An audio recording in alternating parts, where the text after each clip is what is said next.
రాగద్వేషాలకు అతీతంగా రాజ్యాంగబద్ధంగా పాలన చేస్తానని మరి ప్రమాణం చేసిన ముఖ్యమంత్రి రేవంత్ రెడ్డి గారి అనాలోచిత చర్యల వల్ల తెలంగాణకు జరుగుతున్న నష్టాన్ని అడ్డుకోవడం కోసం మరి నేను రాష్ట్రానికి రాష్ట్ర ఖజానాకు ఒక పౌరుడిగా పన్నులు కడుతున్నా. నా పన్నుల రూపంలో రాష్ట్రానికి వస్తున్న ఆదాయం నుండి గత బీఆర్ఎస్ ప్రభుత్వం ఆ ఆదాయాన్ని మరింత పెంచడం కోసం, ఈ రాష్ట్ర బాగోగుల కోసం, ఈ రాష్ట్రంలో ఒక గొప్ప ఇండస్ట్రీని పెట్టడం కోసం, వేలాది మందికి ఉద్యోగాలు వచ్చే విధంగా, లక్షలాది కోట్లాది రూపాయల రెవెన్యూ ఇచ్చే విధంగా ప్లాన్ చేయడం కోసం మొబిలిటీ వ్యాలీ అనే ఒక కార్యక్రమం పెట్టడానికి సంకల్పించిండ్రు. అందులో భాగంగానే మరి గత ప్రభుత్వం ఫార్ములా ఈ రేస్ అని ఒక రేసును కూడా నిర్వహించడం జరిగింది. మరి అదే రేసు ఇంకా 4 సార్లు ప్రపంచంలో ఎక్కడ లేని విధంగా జరగాల్సి ఉండే.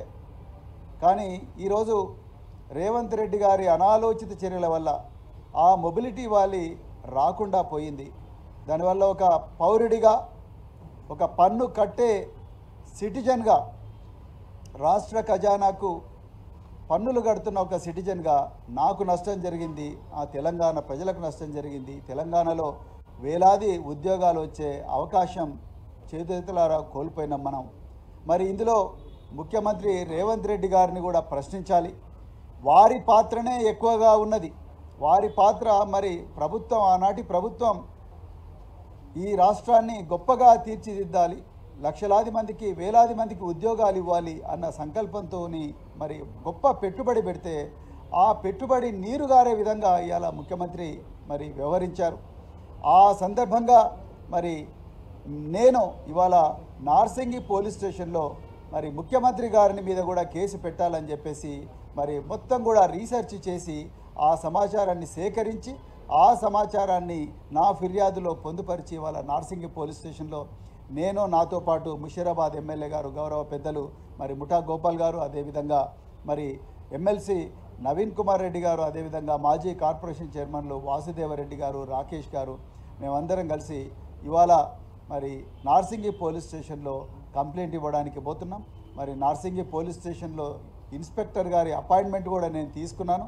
మరి తప్పకుండా వారు ఈ కంప్లైంట్ తీసుకొని దీనిని ఎఫ్ఐఆర్గా రిజిస్టర్ చేసి రేవంత్ రెడ్డి గారిని కూడా ప్రశ్నించి తెలంగాణ ప్రజలకు జరుగుతున్న అన్యాయం, మరి తెలంగాణ చేజేతుల ఎన్నో గొప్ప అవకాశాలు కోల్పోతున్న వైనాన్ని అడ్డుకోవాలని చెప్పి ఆ కేసును పూర్తిగా పరిశోధించాలని చెప్పేసి మరి నేను పోలీసులను కోరబోతున్నాను.